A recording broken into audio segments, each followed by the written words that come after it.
میں آپ حضرات کا انتہائی شکر گزار ہوں گا۔ آپ حضرات میری درخواست کو قبول فرما لیں۔ اب انشاءاللہ اجلاس کی کارروائی آگے بڑھے گی۔ میں مناسب سمجھتا ہوں کہ اس اجلاس کے سلسلے میں نے ارباب مدارس سے رابطہ قائم کیا اور ان حضرات نے میرے وہم و گمان سے بہت زیادہ میری درخواست کی پذیرائی کی اور بغیر کسی گرمی کی شدت کا احساس کیے ہوئے، موسم کی شدت کا احساس کیے ہوئے وہ حضرات سفر کی صعوبتوں کو برداشت کر کے تشریف لے آئے۔ میں ان کی جناب میں کلمات تشکر پیش کرنا چاہتا ہوں۔ امید ہے کہ آپ حضرات میری کوتاہیوں کو درگزر پر فرمائیں گے اور میرے شکر کے کلمات کو قبولیت سے نوازیں گے۔ صدر محترم ذی وقار ارباب مدارس اسلامیہ و بے خواہان جمعیت و ذمہ داران ملت اسلامیہ، السلام علیکم ورحمۃ اللہ وبرکاتہ۔ آج اس عظیم الشان تاریخ ساز تحفظ مدارس کنونشن میں دل کی گہرائیوں سے خیر مقدم کرتا ہوں۔ آپ کی آمد پر بہت بہت مبارکباد۔ اہلاً و سہلاً، مرحبا، خوش آمدی، خوش آمدی۔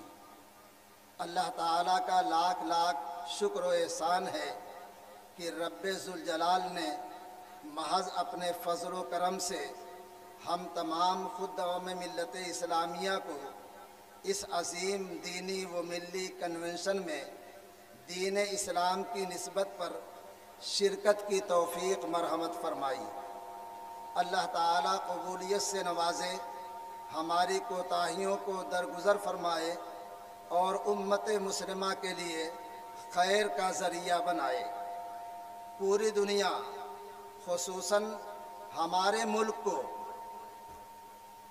امن و شانتی کا گہوارہ بنا دے اور دلوں میں الفت و محبت پیدا کر دے۔ کنونشن میں آئے ہوئے تمام حاضر باوقار شخصیات، ارباب مدارس و بے خواہان جمعیت کا دل کی گہرائیوں سے میں شکریہ ادا کرتا ہوں۔ آپ حضرات نے سفر کی صعوبتوں کو برداشت کر کے کثیر تعداد میں شرکت فرمائی اور کنونشن کو بے مثال کامیابیوں سے نوازا۔ میں جمعیت علماء ہند اور جمعیت علماء اتر پردیش کے ارباب حل و عقد کا بے حد ممنون و مشکور ہوں۔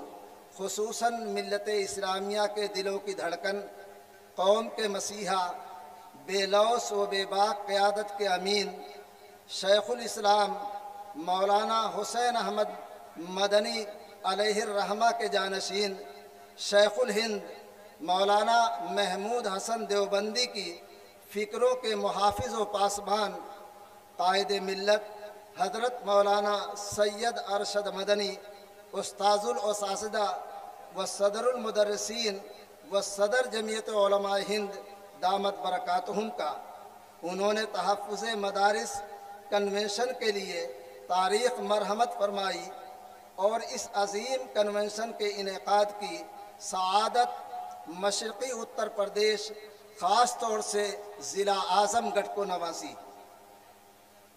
اسی کے ساتھ ساتھ میں نواسۂ شیخ الاسلام، جرأت و ہمت کا پیکر، خلوص و للہیت کے علمبردار حضرت مولانا سید اشہد رشیدی مد ظلہ العالی، جن کی سرپرستی و رہنمائی، انتظام و انصرام میں یہ عظیم الشان کنونشن بے انتہا کامیابیوں کے ساتھ منعقد ہوا ہے۔ میں اپنے کرم فرما مشفق دوست مولانا مفتی سید معصوم ثاقب صاحب، جنرل سیکریٹری جمعیت علماء ہند کا بے حد شکر گزار ہوں انہوں نے مصروفیت کے زمانے میں وقت نکال کر تشریف لے آئے اور ہماری حوصلہ افزائی فرمائی۔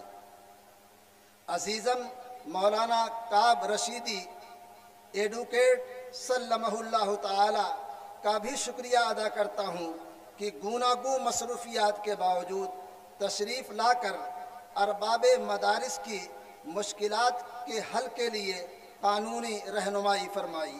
اللہ تعالیٰ اکابر و اصاغر کی عمروں میں برکت عطا فرمائے، عافیت سے نوازے۔ خصوصاً حضرت دامت برکاتہم کا سائے عاطفت تا دیر ہمارے سروں پر قائم رکھے۔ اہل مدارس کا جھوک در جھوک والہانہ انداز میں شرکت کرنے سے دل باغ باغ ہے۔ شکریہ کے لیے الفاظ کا دامن تنگ ہے۔ خصوصاً مختلف مکاتب فکر کے مدارس اسلامیہ کا یہ یونیورسٹی کہلانے والا ادارہ جامعہ اشرفیہ مبارک پور، شیعہ مکتب فکر کا مرکزی ادارہ باب العلم اور اہل حدیث کا مرکزی ادارہ جامعہ سلفیہ مدرسہ عالیہ وغیرہ کا شکر گزار ہوں۔ انہوں نے ہماری دعوت قبول فرمائی اور بے مثال قومی یکجہتی کا مظاہرہ کیا۔ علاقہ اور دور دراز کے مدارس کے ذمہ داران کا بھی شکریہ ادا کرتے ہیں۔ انہوں نے مدارس کے تئیں اپنی ذمہ داریوں کو محسوس کرتے ہوئے وہم و گمان سے زیادہ تعداد میں شریک ہو کر کنونشن میں 4 چاند لگا دیا۔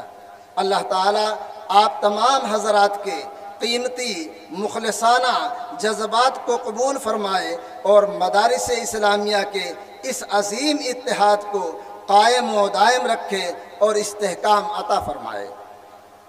حضرات گرامی قدر، مدارس اسلامیہ ملت کا عظیم مایہ ناز سرمایہ ہے جس کا تحفظ ملت اسلامیہ کی مشترکہ ذمہ داری ہے۔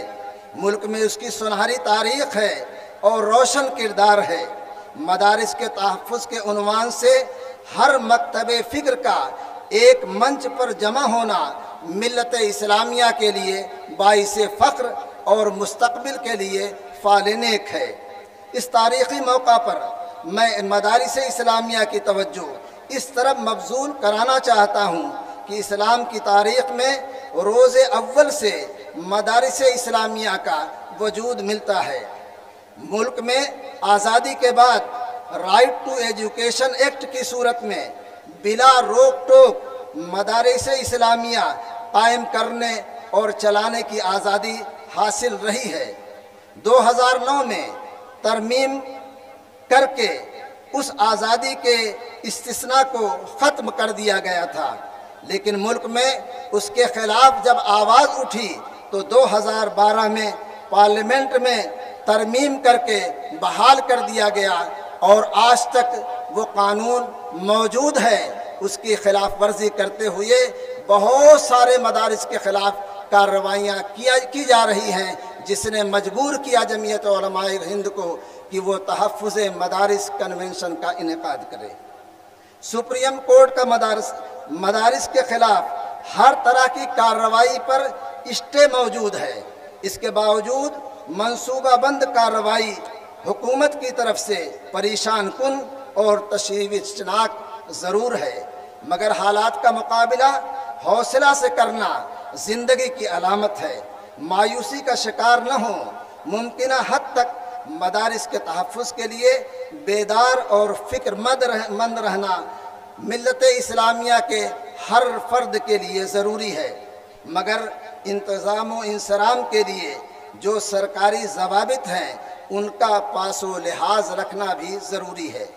اہل مدارس کو احتساب کرنا چاہیے، اپنی کوتاہیوں اور کمیوں کا احتساب کر کے خود تلافی اور دور کرنے کی کوشش کرنی چاہیے۔